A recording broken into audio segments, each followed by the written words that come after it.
Kepala Balai Penyelidikan dan Pengembangan Teknologi Kebencanaan Geologi, bagaimana Pak? Iya, kalau gunung dan gunung api ya, jadi memang ini secara fisik mungkin kelihatan sama ya, tapi ini berbeda karena gunung api ini lebih dinamis ya. Jadi ada sumber daya alam di situ yang direproduksi terus oleh gunung, tapi proses reproduksinya itu kok reproduksi ya? Produksi. Pembentukan. Jadi menghasilkan sumber daya itu melalui proses yang itu kadang membahayakan kalau di gunung api ya. Nah, sehingga kita bertugas di situ untuk menjaga keberlanjutan dari manfaat dari gunung api itu, memastikan masyarakat itu aman dalam memanfaatkannya. Baik. Mungkin sebelum saya beralih ke konklusi dari Bapak Agung bagaimana? Jadi secara umum orang itu melihat kalau ada tempat yang menjulang tinggi itu akan disebut sebagai gunung, ya kan? Betul. Nah, sehingga kabar semua tempat-tempat yang tinggi kan kita nyebutnya gunung. Kemudian kalau ada yang menjulang tinggi tapi panjang, kemudian orang nyebut sebagai pegunungan, gitu kan? Nah, ini berbeda dengan istilah di gunung api. Biasanya gunung api itu kan tadi seperti yang diceritakan Pak Ramlan maupun Pak Agus ya. Jadi ada proses erupsi. Nah, proses erupsi itu artinya ada magma di dalamnya. Jadi yang membedakan gunung api itu adalah ya tadi tempat yang menjulang, bisa menjulang ya, tetapi dia mempunyai magma. Sedangkan ya kalau yang gunung secara umum siapa betul dia punya magma atau tidak ya orang nyebutnya sebagai gunung. Kalau gunung api itu ada magma dan dia bisa erupsi ya, yang tadi membentuk sumber daya atau ya, tapi juga mempunyai ancaman bahaya. Nah, ini yang mungkin juga akan menjadi menarik bahwa gunung api itu mempunyai dua sisi mata uang, satu punya bahaya tapi juga punya sumber daya. Seperti itu. Oke, baik. Jadi di sini setiap latar belakang itu memiliki pendefinisiannya masing-masing. Namun yang pasti gunung api itu adalah sesuatu yang bisa dibilang tadi menjulang tinggi dengan ada sumber daya yang bisa dimanfaatkan, tapi juga punya potensi bahayanya. Nah, mungkin teman-teman di sini kita akan masuk ke dalam topik yang lebih menjurus lagi. Di sini saya ingin bertanya dulu mungkin kepada Bapak Agus sebagai tadi ketua dari Kepala Balai Penyelidikan dan Pengembangan Kebencanaan Geologi. Sebenarnya Pak, kalau misalnya nih kita kan sebagai warga itu cukup merasa was-was ya dengan kondisi Gunung Merapi yang setahu saya sekarang berada di level 3 siaga. Nah, pengkategorian level-level tersebut itu tuh sistemnya bagaimana sih Pak? Iya, jadi level ini penting ya untuk mitigasi bencana gunung api ya. Karena ini adalah cara kita memberikan peringatan dini kepada masyarakat, sehingga level-level itu mencerminkan tingkat bahaya yang kemudian masyarakat perlu merespon dengan tepat gitu. Tentu dengan konsep seperti itu, setiap status aktivitas itu mempunyai kriteria. Jadi kriterianya itu adalah tingkat bahaya yang diterima oleh masyarakat gitu. Pada ujungnya seperti itu. Karena kan kita dalam upaya melindungi masyarakat ya. Lah, setiap tahapan status aktivitas itu akan berakhir pada status tertinggi yaitu awas. Itu adalah bahasa lugasnya itu perintah untuk evakuasi bagi masyarakat yang berada di daerah bahaya. Kemudian tahapan-tahapan atau level-level sebelumnya itu adalah persiapan ke arah sana. Jadi misalnya ya, waspada ini masyarakat biasanya diberikan sosialisasi yang membuat mereka aware akan aktivitas gunung api yang menunjukkan tanda-tanda bahaya. Kemudian meningkat lagi ke siaga, maka ini persiapan menuju ke awas yang mana mereka harus evakuasi sehingga mereka harus mempersiapkan semua sarana prasarana untuk evakuasi, jalur evakuasi, sehingga ketika harus mengungsi, ketika status awas ditetapkan, mereka mengungsi dengan kesiapan yang matang. Dan waktu ini sangat penting ya, sehingga selain siap, mereka juga mampu mengungsi dalam waktu yang cepat. Itu secara konsep ya tujuannya. Lah, itu akan kembali ke aktivitas gunungnya kan. Aktivitas gunung api sejauh mana kemudian ini masuk ke status waspada, siaga atau awas, seperti itu. Nah, definisi ini diatur dalam Peraturan Menteri ESDM, Energi dan Sumber Daya Mineral, nomor 15 tahun 2011. Ini panjang, tapi pada intinya adalah dalam permen ini diatur area bahaya yang itu akan menentukan statusnya. Misalnya ketika potensi bahaya di sekitar kawah saja, maka ini menjadi waspada statusnya. Kalau implikasinya seperti yang saya sampaikan tadi ya, waspada itu awareness ya untuk masyarakat ya. Nah, kemudian siaga itu sudah ancaman bahayanya sudah di luar kawah, tapi belum sampai menjangkau pemukiman. Siaga. Nah, kemudian konsekuensinya tadi masyarakat harus bersiap-siap untuk mengungsi jika nanti statusnya meningkat ke awas. Kalau awas kita tahu semua berarti harus mengungsi, artinya ancaman bahayanya itu sampai ke pemukiman. Mungkin seperti itu. Mungkin kalau misalnya dilihat dari, kan itu penentuannya berdasarkan lokasi bahayanya nanti mencapai mana ya Pak. Nah, tapi bagaimana sih bisa menyatakan bahwa ini tuh waspada atau siaga atau awas, kayak misalnya apakah dilihat dari aktivitas magma di dalamnya? Berarti ada proses perhitungan secara matematis seperti itu atau bagaimana Pak? Iya, jadi kita bisa menentukan status atau tadi menentukan tingkat bahayanya itu dari data-data pemantauan. Jadi kita memantau aktivitas gunung api ini menggunakan berbagai peralatan dan sensor. Selain itu juga pengamatan visual. Mungkin boleh Pak dijelaskan lebih lanjut terkait tadi teknologi yang disebutkan itu gimana? Mungkin cara kerja dari sensornya itu sampai bisa kayak real time tadi kalau Pak Rambat cerita langsung dikabarkan gitu kan di grupnya, itu bagaimana Pak? Iya. Jadi prinsipnya sebenarnya kita mengambil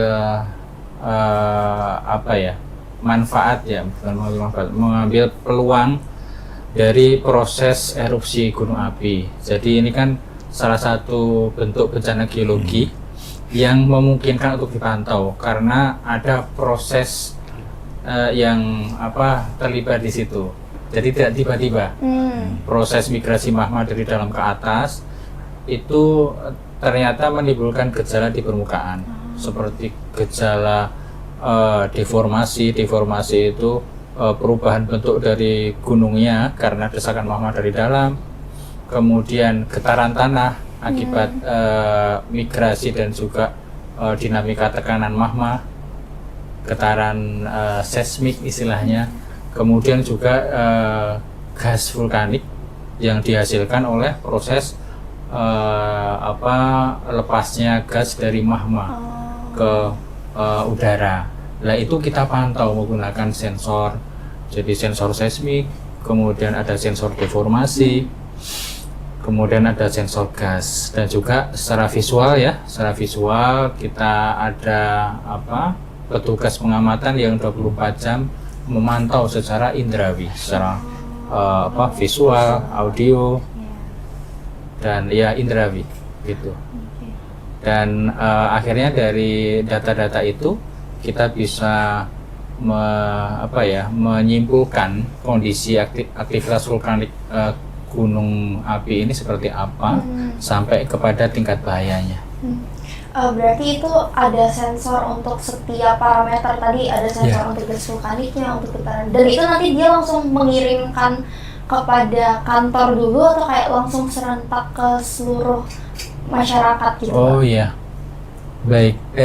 Jadi Merapi ini karena merupakan gunung api yang tingkat resiko bencana yang sangat tinggi ya. Iya. Aktivitas vulkaniknya yang sangat dinamis, sangat berbahaya, penduduknya yang tinggal sangat padat di Gunung Merapi ini, maka perhatian pemerintah itu sangat besar dalam pemantauan Gunung Merapi ini, sehingga banyak sensor dipasang di situ. Sensor seismik saja terpasang 33 sensor seismik dipasang di sekitar gunung api. Kemudian deformasi ada GPS, GNSS istilahnya ya, yang punya keakuratan sampai milimeter bahkan. Itu kita pasang ada sekitar 14 sensor. Kemudian ada tiltmeter untuk mengukur perubahan kemiringan. Itu juga ada sekitar 11 sensor. Dan masih banyak lagi, ratusan sensor terpasang di situ untuk memantau secara real time aktivitas magma dari dalam gunung itu maupun di permukaan. Lah, ini semua kan sangat kompleks ya, sangat kompleks, datanya sangat banyak, kemudian sangat dinamis polanya. Ini tidak mungkin kita langsung sampaikan kepada masyarakat. Jadi masyarakat nanti malah bingung gitu. Sehingga ini kita olah dengan para ahlinya gitu, kemudian kita simpulkan, kita sampaikan kepada masyarakat seperti itu. Lah, dalam prosesnya memang kita memanfaatkan teknologi ya, karena tidak mungkin kita melakukannya secara manual ya, untuk menganalisis begitu banyak data. Jadi kita menerapkan AI juga di situ untuk menyimpulkan sementara, dan nanti akan diverifikasi oleh ahli, kemudian baru disampaikan kepada masyarakat. Oke, baiklah begitu. Oke, mungkin teman-teman tadi kita sudah berbicara dari sisi teknologi dan juga dari otoritas pemantauan bencana. Sekarang kita akan coba mendengarkan dari sisi masyarakat yang mungkin tinggal langsung dekat, mungkin temannya Gunung Merapi gitu. Dan di sini kami mengundang Pak Rambat yang tadi sudah diperkenalkan. Nah, mungkin Pak Rambat, ada nggak sih tanda-tanda kebencanaan yang itu tuh secara tradisional atau kearifan lokal? Mungkin tadi katanya secara visual yang berbeda nih dengan tadi Pak Agus menjelaskannya lewat teknologi. Kalau dari sisi kami ya, kearifan lokal itu kalau tanda-tanda erupsi atau Merapi mau erupsi itu, yang pertama itu hewan-hewan itu yang hewan yang dari Merapi itu yang seperti yang 2010 itu bahkan ada ribuan burung itu bermigrasi ke arah selatan. Kemudian cuaca hawa itu suhu itu yang sangat berbeda, sumlah gerah sekali. Kemudian yang paling secara kedengaran tuh suara gemuruh yang dari dalam tubuh gunung itu sendiri. Berarti itu mengkomunikasikan kepada masyarakat bagaimana Pak kalau ada tanda-tanda seperti itu? Untuk kebanyakan warga sudah sudah familiar, sudah hafal karakteristiknya Merapi itu ketika mau erupsi itu bagaimana, itu mereka sudah hafal. Artinya mereka kan sejak dari dulu kan tinggal di sana. Menurut cerita nenek moyang seperti ini, kalau Merapi mau erupsi itu ini yang pertama gitu tadi, hewan-hewan yang dari Merapi itu turun. Iya. Terus kemudian suara gemuruh, kemudian ada juga hawa suhu panas itu sendiri yang berbeda dengan biasanya. Oke, baik. Nah, ketika sudah mulai muncul tanda-tanda seperti itu nih Pak, atau bahkan mungkin ketika sudah terjadi, kan Bapak tergabung ke dalam komunitas relawan Merapi tadi itu ya Pak. Nah, itu gimana sih pembagian tugas di dalamnya, atau mungkin apa saja yang Bapak lakukan? Mungkin boleh kayak sharing pengalamannya selama tergabung dalam komunitas itu Pak. Sejak pasca erupsi besar 2010 itu kami memang berinisiatif untuk mendirikan suatu komunitas relawan bersama komunitas Siaga Merapi yang diisi oleh warga-warga sekitar kami, warga sekitar Gelegar Harjo lah terutama. Nah, sejak saat itu mungkin 2018 statusnya waspada itu ya Pak Agus. 2018 itu kami berinisiatif untuk melakukan ronda Merapi lah. Artinya di samping warga itu juga ronda di gardu masing-masing tiap malam, kami juga ronda di pos kami. Gitu. Jadi ketika nanti mungkin berbeda ya pandangan dari visi dari BPTKG karena kita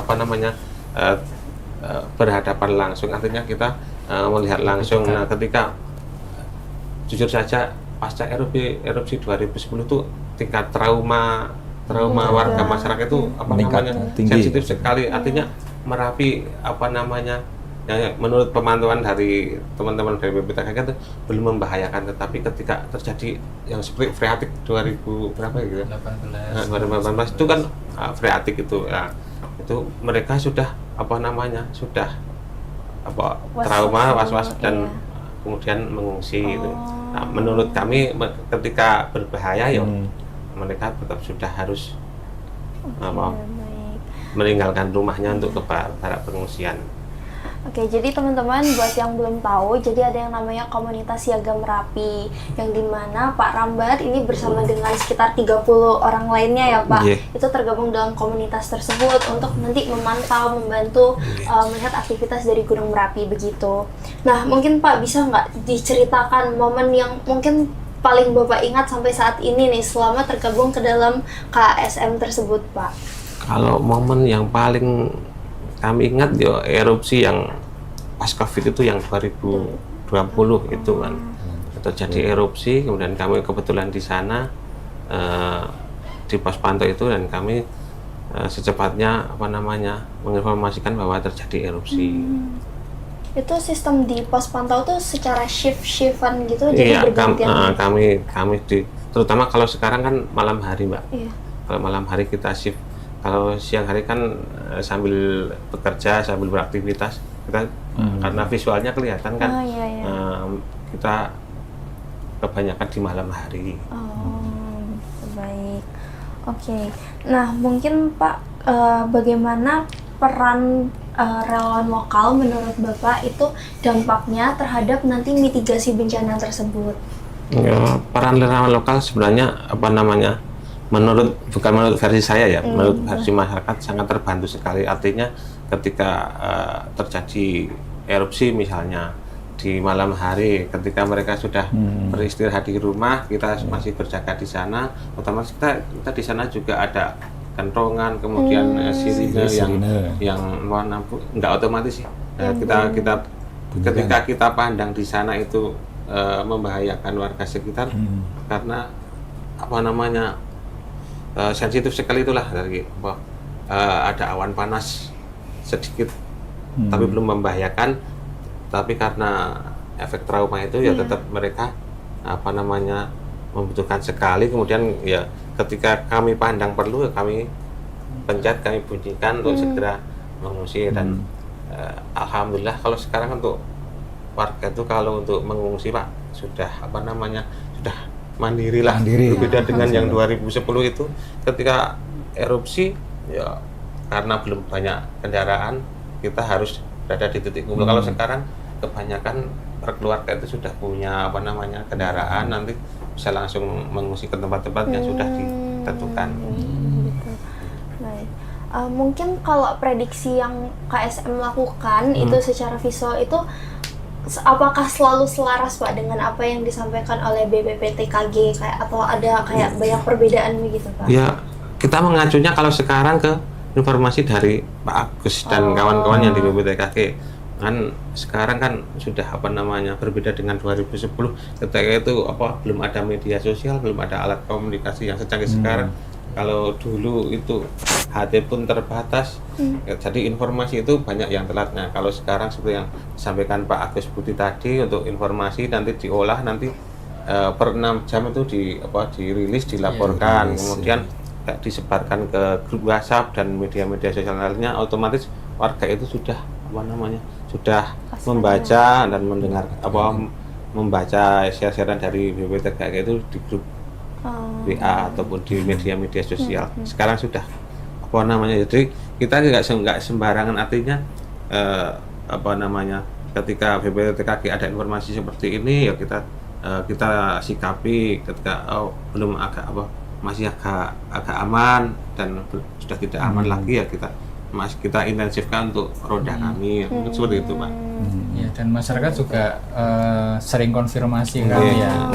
Kalau mereka melihat sesuatu yang mencurigakan, mengkhawatirkan, mereka konfirmasi ke kami. Kemudian mereka mendapatkan penjelasan dan akhirnya bisa tenang kembali. Itu lewat WhatsApp begitu Pak? Iya, jadi kita menggunakan semua kanal informasi yang tersedia ya. Dan saat ini juga kita coba untuk menghidupkan kembali komunikasi melalui radio VHF. Ini penting karena pada saat krisis kadang-kadang seluler itu tidak ada sinyal, hilang. Gitu. Nah, ini kita mengupayakan lah agar nanti tidak ada kendala penyebaran informasi ketika kondisi darurat. Berarti kuncinya komunikasi ya, Pak. Betul, komunikasi antara yang punya otoritas dan masyarakat. Itu sangat bagus komunikasinya. Oke, baik. Oke, teman-teman, mungkin tadi kita udah mendengarkan dari sisi otoritas kebencanaan dan juga dari masyarakat langsung, dan sekarang nggak afdal kalau misalnya kita nggak dengar dari sisi akademisinya juga. Maka di sini kami udah mengundang Pak Agung yang dimana sekarang menjadi dosen di Teknik Geologi Universitas Gadjah Mada yang kebetulan mengajar saya juga di mata kuliah vulkanologi. Oke. Jadi mungkin Pak Agung, saya mau bertanya, menurut Bapak itu bagaimana kontribusi perguruan tinggi itu terhadap mitigasi kebencanaan, khususnya kalau dalam hal ini itu gunung api? Apa yang bisa dilakukan dan mungkin akan dilakukan ke depannya? Ya. Jadi kita harus memahami bahwa mitigasi gunung api itu untuk kepentingan masyarakat, dan masyarakat itu jangan hanya sebagai objek, tapi sebagai subjek. Tadi sudah dijelaskan bagaimana masyarakat di lereng Merapi ini KSM itu mereka menjadi subjek, tidak hanya objek untuk kamu diungsikan dan itu tidak, tapi juga punya inisiatif dan juga ada kolaborasi, informasi, komunikasi yang sangat baik ya. Itu sangat baik, bisa mungkin dipraktekkan juga di tempat yang lain. Nah, kalau untuk mitigasi gunung api itu memang ujung tombaknya kan langsung ke masyarakat, ya. Jadi seperti pengungsian, menyediakan tempat pengungsian, bagaimana mengungsi, perencanaan pengungsian, jalannya gimana, itu yang biasanya contingency plan ya, itu biasanya sudah disiapkan oleh pemerintah daerah. Nah, kalau kemudian tadi BPPTKG itu atau yang punya otoritas monitoring, mereka otoritasnya adalah memberikan bukan himbauan tapi memberikan rekomendasi, terutama adalah ketika sudah awas tadi itu. Jadi memang Pak Agus itu deg-degannya luar biasa kalau sudah mulai awas, karena harus memberi rekomendasi kepada pemerintah daerah untuk ini loh, masyarakat harus evakuasi, kan. Nah, karena evakuasi itu kan tidak sederhana ya, memindahkan berapa ratus orang, kemudian memindahkan ke tempat huntara dulu, atau yang kemudian hunian tetapnya bagaimana, seperti itu. Jadi itu bukan pekerjaan yang ringan saya kira. Jadi kita harus apresiasi sekali dengan bapak-bapak ini. Itu adalah ujungnya. Nah, kalau kita mau ada gunung api erupsi ya, kita itu tugasnya sebenarnya harusnya bisa melakukan forecasting. Nah, biasanya kan forecasting itu. Kalau yang kita dengar perakiraan hujan biasanya kan, tapi kayak ini bagaimana kebencanaan itu. Nah, kalau untuk bahaya gunung api biasanya dibagi, ada forecasting jangka pendek dan jangka panjang. Nah, jangka pendek itu tadi seperti dijelaskan Pak Agus, bagaimana data monitoringnya itu kan biasanya dalam waktu pendek itu, dalam waktu, apalagi kita bicara waktu geologi ya, itu sangat pendek itu. Jadi gunung apinya, ini aktivitasnya naik, kan? Itu yang tahu itu alatnya Pak Agus Budi sudah memberi informasi dan kemudian Pak Agus ini juga menginformasikan ke masyarakat itu kan. Nah kemudian selain monitoring jangka pendek, biasanya sekarang monitoring jangka panjang. Nah mengapa perlu? Karena proses erupsi gunung api kan sebenarnya proses geologi ya, proses geologi sehingga proses geologi itu biasanya prosesnya lambat gitu kan. Tapi kemudian menjadi cepat ketika sudah kemudian mau menjelang erupsi itu. Nah, itu biasanya gunung api sudah memberi tanda-tanda bagaimana sih perilaku gunung api. Nah, perilaku satu gunung api itu unik antara gunung api satu dan yang lainnya itu mungkin berbeda-beda. Nah, sehingga untuk melakukan forecasting, kemudian untuk menyusun peta rawan bencana itu yang diperlukan. Nah, untuk itu, perlu yang namanya memahami perilaku erupsi gunung api masa lalu. Nah, kalau gunung api itu juga perilakunya juga walaupun satu gunung itu juga berubah-ubah gitu kan. Iya. Tiap erupsi itu bisa beda-beda sehingga nanti biasanya kita mengumpulkan sekian ribu tahun ya, itu adalah yang bisa dilakukan oleh perguruan tinggi akademisi. Karena akademisi itu sebenarnya atau perguruan tinggi itu kan mempunyai tenaga untuk bisa melakukan survei-survei itu jika melibatkan mahasiswa, terutama penelitian mahasiswa untuk skripsi dan lain-lain, sehingga kemudian kita bisa punya data nih lebih lengkap, sehingga nanti bisa diolah juga oleh BPTK atau PVMBG ya secara umum di Indonesia, bahwa secara statistik sekian ribu tahun pernah ada erupsi besar berapa kali. Kalau erupsi besarnya yang seperti apa, kemana arah erupsinya, sebenarnya itu bisa dipetakan dan itu menjadi dasar untuk membuat peta rawan bencana gunung api. Nah, akademisi atau kontribusi dari perguruan tinggi yang sebenarnya mengisi itu bagaimana kita bisa menambah atau mengumpulkan data-data yang akan digunakan untuk itu.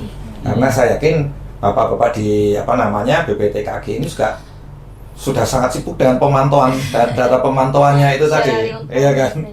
Kemudian bapak-bapak yang di komunitas di sekitar itu juga perlu pengetahuan tentang itu. Jadi sebenarnya juga ada satu tugas lagi adalah bagaimana kita bisa sharing keilmuan dengan masyarakat. Jadi bukan untuk menggurui karena mereka sudah lebih berpengalaman dalam hidup berdampingan dengan bahaya gunung api, tetapi ini loh kalau gunung api itu perilakunya seperti ini. Seperti itu kurang lebih yang bisa diberikan oleh perguruan tinggi. Berarti kalau dari UGM sendiri banyak Pak yang mengambil skripsi mengenai vulkanologi. Nah, ini yang menjadi saya tertarik ya. Aja.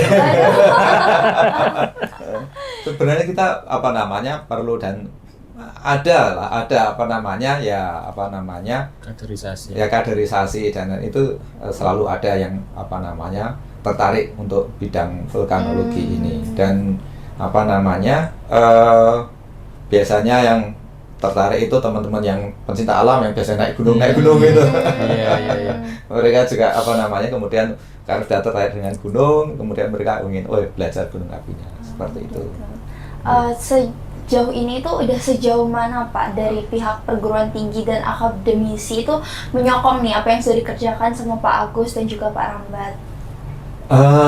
Ini yang perlu ditingkatkan lagi sebenarnya, bagaimana kemudian kita bisa berkolaborasi dengan institusi pemerintah ya, dalam hal ini PVMBG atau BPTKG kalau untuk kasus Merapi, kemudian kita bisa menyediakan data-data itu. Nah, tapi untuk Merapi itu gunung api yang magnetnya besar bagi vulkanologis internasional. Nah, itu. Jadi peneliti internasionalnya masih lebih banyak dibanding peneliti lokal seperti itu. Jadi kalau Merapi itu saya yakin data-data itu tidak hanya dari peneliti lokal, tapi peneliti internasional itu bahkan mereka bisa dapat hibah yang besar-besaran untuk melakukan penelitian di Merapi. Nah, kemudian kadang kita harus bergerak di gunung api yang lain, itu kan. Kalau karena biasanya publikasi kan, kalau perguruan tinggi harus membuat paper publikasi. Nah, itu kita harus balapan ini kalau di Merapi itu dengan para peneliti luar seperti itu. Sehingga kadang kalau kita ngajak mahasiswa ini mesti akan ketinggalan, sehingga kadang kita biasanya penelitian lebih banyak ke gunung api yang mungkin tidak tidak bukan semenarik, tapi maknanya tidak sebesar Merapi gitu kan. Jadi tapi itu sebenarnya gunung apinya juga gunung api masih aktif dan punya potensi untuk erupsi. Misalnya kita mempelajari di Sindoro, Sumbing atau Dieng seperti itu. Jadi kita tetap ke arah sana. Oke. Berarti yang dipelajari dari gunung apinya itu sendiri itu lebih ke aktivitas masa lalunya seperti apa, dan juga dilihat masa kini untuk nanti direkonstruksi nih ke depannya gimana. Okay. Jadi dari perilaku masa lalu kemudian ditambah masa kini itu nanti rumusannya apa dalam bentuk peta rawan bencana. Karena peta rawan bencana itu maksimal ya Pak Agus ya, jadi bahaya maksimal ya, jadi batasan-batasannya. Jadi tidak setiap erupsi terus harus direvisi, tidak, gitu kan. Jadi kalau ternyata dari erupsi ternyata ada yang berubah, baru ada revisi. Contohnya untuk peta KRB Merapi itu yang direvisi setelah 2010 ya Pak Agus ya, setelah erupsi 2010 karena ada awan panas yang sangat jauh di Kaligendol sampai 15 kilo. Sebelumnya itu belum pernah ada, gitu kan. Nah, saya dengan itu kemudian ditambahkan seperti itu. Baik. Mungkin ke Pak Rambat nih sebagai warga yang tinggal di sana.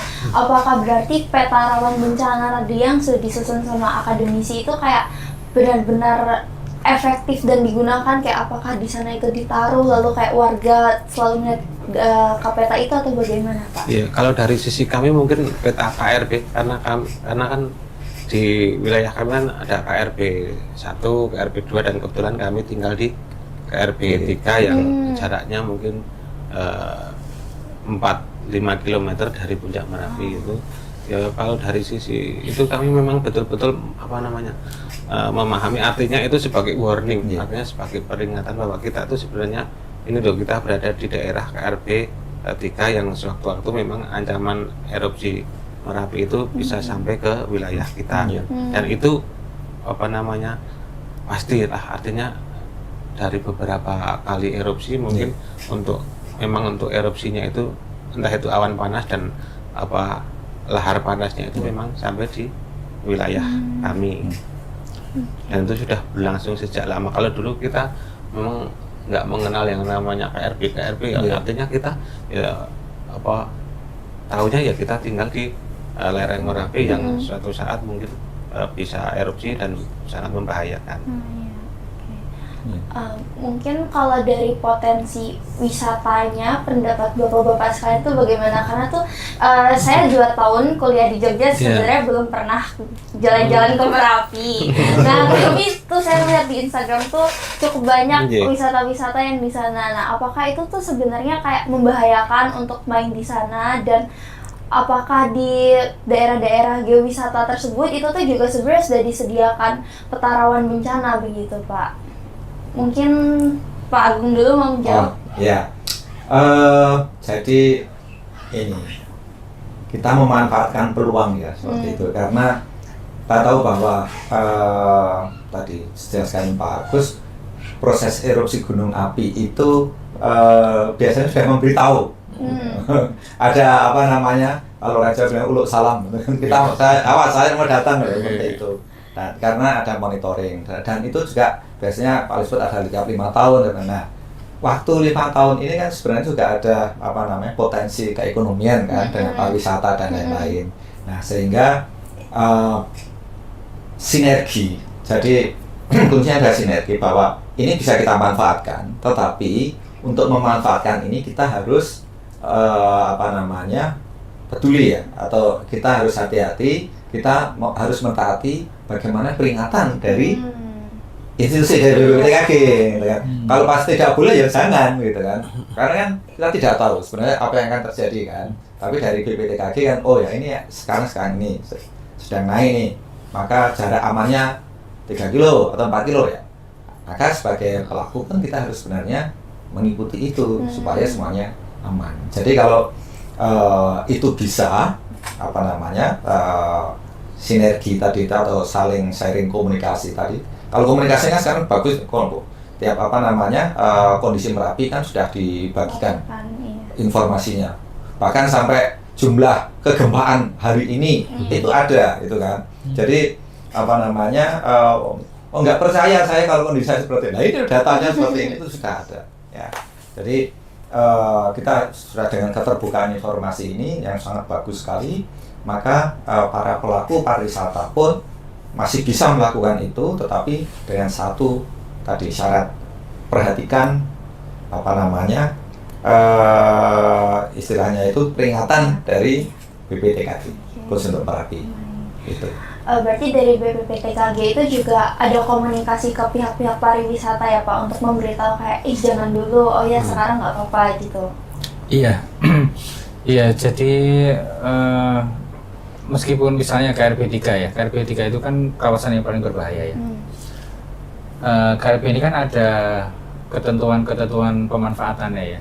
Jadi ini sebenarnya sebagai dasar untuk tata ruang. Lah termasuk berkegiatan di situ. KRB 3 itu tidak dilarang untuk wisata. Jadi yang dilarang itu sebenarnya ya, meskipun ini juga sulit untuk dikendalikan ya, yaitu penambahan pemukiman. Di KRB 3 itu yang dilarang. Kalau aktivitas wisata itu masih boleh dengan konsep bahwa KRB 3 itu perlu dikendalikan secara ketat kerentanannya. Jadi wisata pun juga harus terkendali, tidak sampai kemudian menambah kerentanan di situ yang menjadikan resiko bencana lebih besar.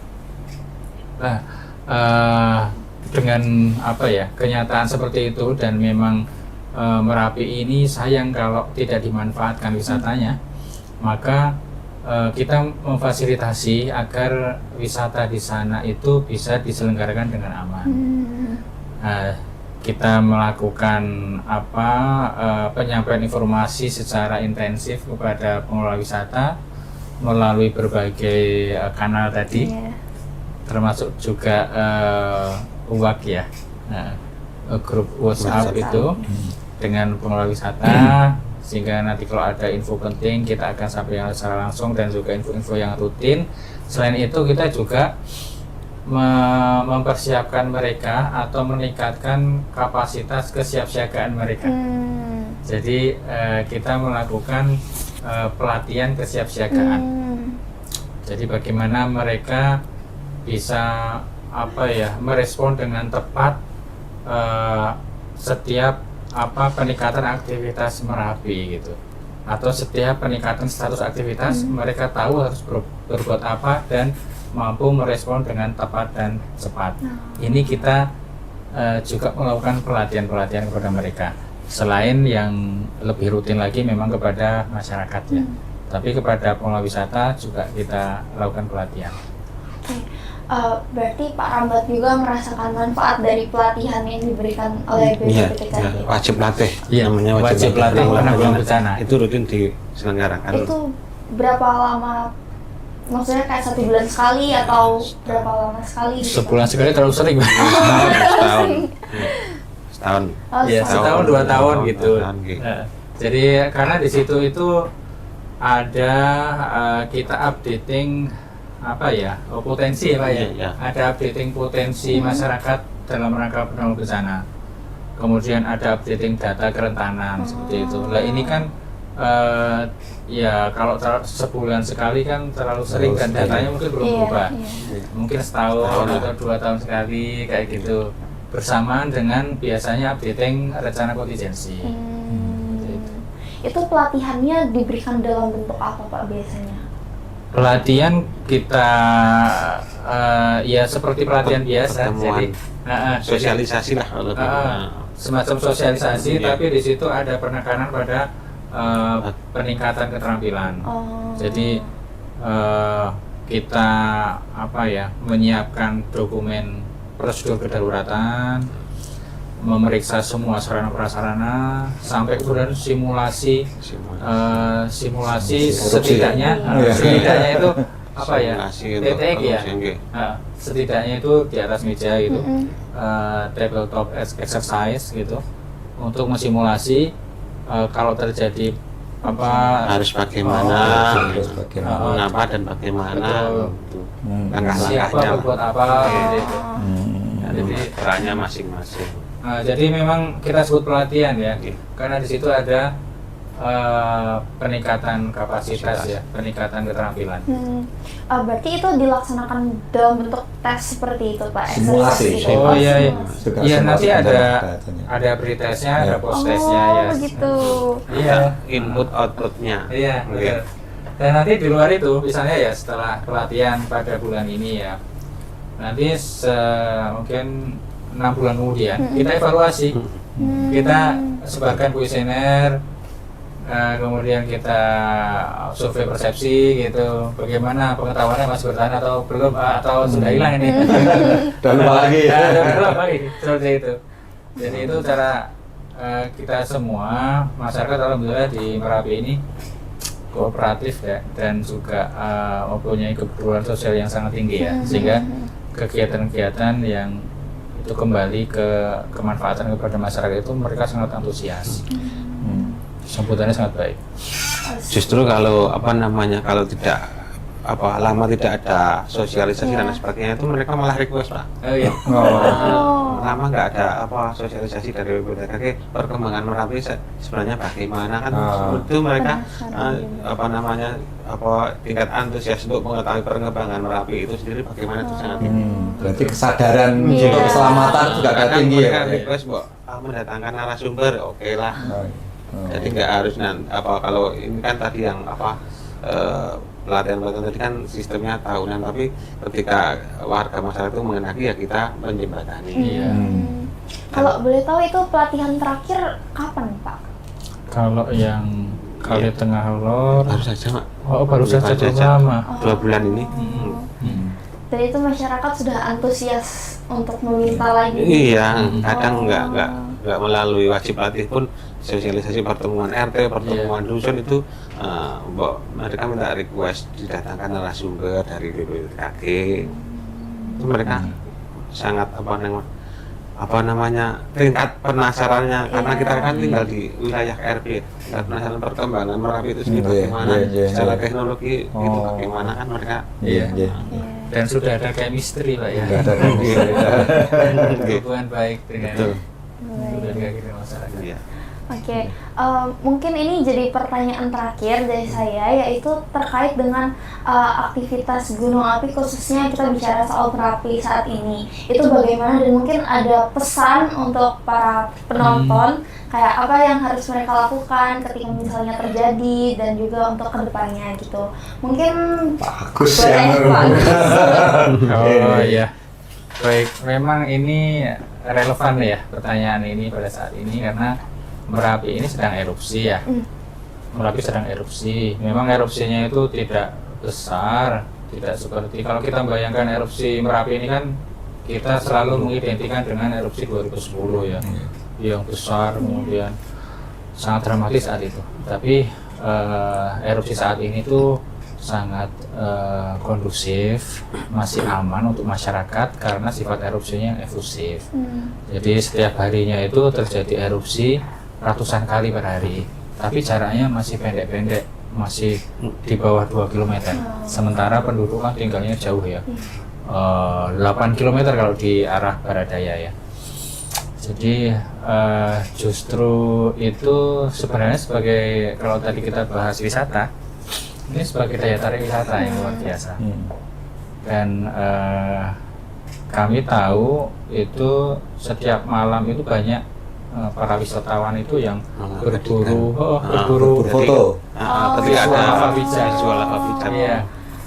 Dan kami sampaikan, insya Allah aktivitas seperti itu masih aman, dan justru ini menjadi kesempatan kita ya untuk menikmati proses geologi yang luar biasa gitu. Magma yang material yang sangat panas dan membara itu keluar dari perut bumi gitu, itu kan luar biasa, pemandangan yang luar biasa, dan ini momentum untuk kita nikmati bersama. Dan sekali lagi ini erupsinya masih aman sehingga masyarakat masih bisa beraktivitas seperti biasa. Hanya saja memang karena ini statusnya siaga, tentu semua konsekuensi pada status siaga ini perlu kita lakukan. Misalnya masyarakat ya selalu mantengi ya istilahnya, selalu memantau aktivitas Merapi melalui berbagai kanal-kanal resmi, kemudian mereka ya menyiapkan surat-surat berharganya atau barang-barang berharganya ketika nanti harus evakuasi, tas siaga harus disiapkan. Kalau sudah seperti itu ya beraktivitas seperti biasa dengan tenang gitu, harmonis dengan Merapi. Oke, baik. Mungkin dari Pak Rambat atau Pak Agung ada tambahan? Pak Rambat. Mengenai perkembangan Merapi saat ini tentu saja seperti yang dibilang Pak Agus Budi, kalau ditanya Merapi kalau saudara jauh-jauh itu ya ketika ada berita di TV itu Merapi erupsi ya, kalau saya ditanya Merapi setiap saat sekarang erupsi. Ya, Merapi benar erupsi, tapi tidak membahayakan sampai ke pemukiman, hanya sebatas mungkin berapa 1,5 sampai 2 kilometer dari puncak Merapi itu, dan di wilayah kami masih aman dan warga juga beraktivitas seperti biasa yang biasanya mencari rumput di sekitar lereng gunung itu, kemudian ada juga yang penambang dan aktivitas wisata juga seperti yang kita bahas tadi. Untuk wisata juga masih tetap berjalan, namun tidak mengurangi tingkat kewaspadaan kami, karena kami sadar betul dan sudah mengetahui bahwa itu sekarang statusnya masih siaga. Dan kalau dulu siaga itu karena ini siaganya sudah 5 tahun ya. Kalau dulu erupsi sebelum 2012, kalau siaga itu kita sudah yang terutama yang usia-usia rentan itu sudah diungsikan yang usia tertentu. Kalau sekarang kan mungkin karena erupsinya itu karakteristiknya berbeda ya, kita sekarang masih tinggal di sana, terus kemudian beraktivitas seperti biasa, namun tidak meningkatkan tidak mengurangi kewaspadaan kami. Dan kami tiap malam juga bersama warga masyarakat itu melakukan ronda malam, terutama kalau di malam hari itu melakukan sebatas dengan indera pendengaran dan penglihatan kami. Kalau dikatakan Merapi itu kalau dari pendengaran setiap malam sekarang gemeruduk itu kalau Berarti di rumah setiap warga itu sudah sedia tas siaga dengan 99% untuk warga masyarakat di KRB itu mereka sudah mengemasi surat-surat berharganya itu di tas. Kalau nama kerennya itu tas siaga bencana. Kalau kami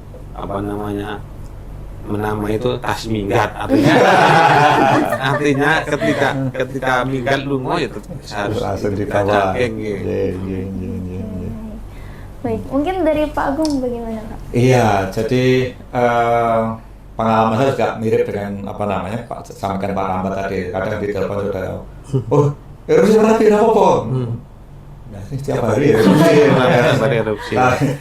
Tapi karena biasanya yang disiarkan sebagai erupsi Merapi itu kan ketika ada guguran kubah lava itu. Padahal sebenarnya yang kita maksud erupsi ya keluarnya kubah lava itu kan. Nah, itu udah erupsi, cuman kan kadang di berita itu ketika mereka gugur terkena apalagi agak besar gitu kan, wah Merapi erupsi. Nanti ya kalau mau dikatakan erupsi tiap hari sudah erupsi, cuman itu ada guguran kubah lavanya yang mungkin tadi 2 kilo kan.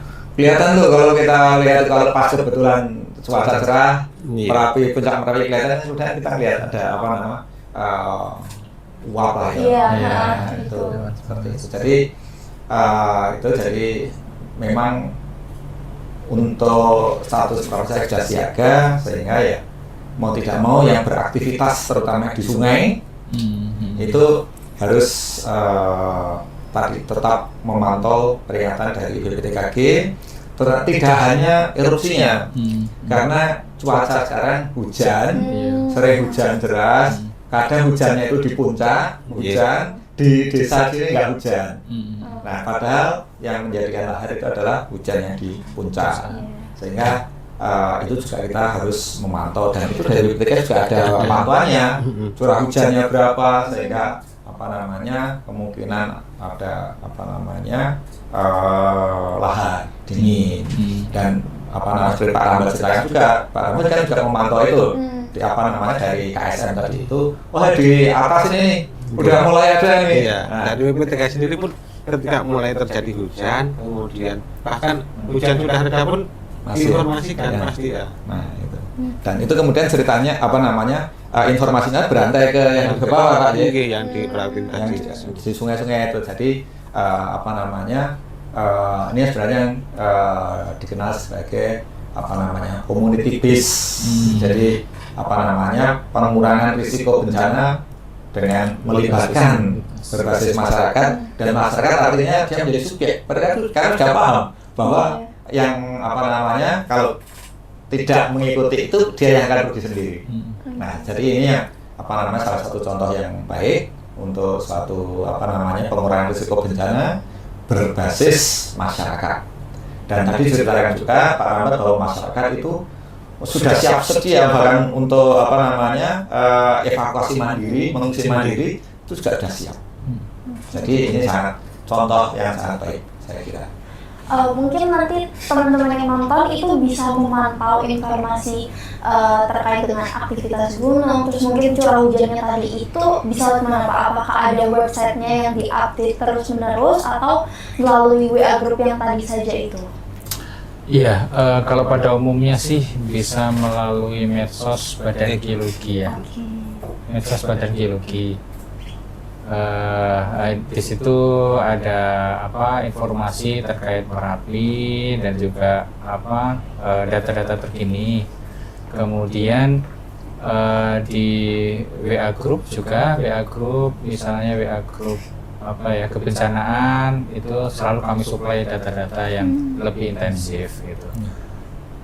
Dan bisa ke pos pengamatan juga kalau misalnya sedang berkunjung ke Kaliurang wisata lavatur itu bisa mampir ke pos Kaliurang, bisa ngobrol dengan pengamat di sana untuk menanyakan aktivitas Merapi. Jadi mungkin bisa di search ya di web itu BPTKG Badan Geologi, nanti akan banyak apa ya informasi terkait apa sumber-sumber informasi yang bisa diperoleh. Berarti nanti kalau misalnya teman-teman ada yang mau masuk ke dalam grup WhatsApp itu tinggal search yang tadi itu ada Iya, grupnya. ada. Oke. Baik teman-teman, mungkin itu aja untuk podcast hari ini. Dan tadi kita juga udah belajar banyak banget tentang gunung, mulai dari pendefinisian gunung itu apa, terus habis itu cara mitigasinya baik itu melalui teknologi dan juga cara visual melalui penglihatan dan pendengaran. Diharapkan kalau podcast ini bisa mengedukasi teman-teman semua supaya nanti kalau misalnya diberitakan di TV Gunung Merapi erupsi nggak perlu panik, tapi tetap waspada karena memang setiap harinya dia erupsi. Mungkin seperti apa yang tadi disampaikan oleh Pak Agus, Pak Rambat dan juga Pak Agung, bisa disiapkan tas siaganya, lalu disimpan juga berkas-berkas berharganya sehingga nanti kalau misalnya terjadi apa-apa itu kayak kita udah siap gitu. Oke, mungkin sekian untuk podcast hari ini. Di sini saya Keisha bersama dengan 3 pembicara keren lainnya. Kami pamit undur diri. Sampai jumpa di episode selanjutnya. Dadah.